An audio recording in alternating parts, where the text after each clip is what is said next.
দামেস্কের ইতিহাসে প্রথম মুসলিম গভর্নর কে ছিলেন? ক. আবু উবাইদা রাদিয়াল্লাহু তাআলা আন, খ. সাঈদ ইবনে যায়েদ রাদিয়াল্লাহু তাআলা আন, গ. নু'মান ইবনে বাশীর রাদিয়াল্লাহু তাআলা আন, ঘ. মুআবিয়া রাদিয়াল্লাহু তাআলা আন।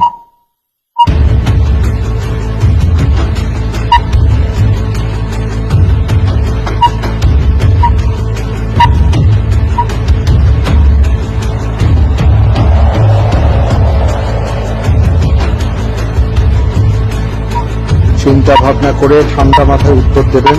আপনার লাইফ লাইন রয়েছে, চাইলে সেটাও ব্যবহার করতে পারেন। জি, আলহামদুলিল্লাহ, আমি উত্তর চয়ন করছি খ. সাঈদ ইবনে যায়েদ রাদিয়াল্লাহু আনহু। লক করে দেব? ঠিক তো, বুঝে শুনে বলছেন? লক করে দেওয়া হোক। খ. সাঈদ ইবনে যায়েদ রাদিয়াল্লাহু তাআলা আনহু।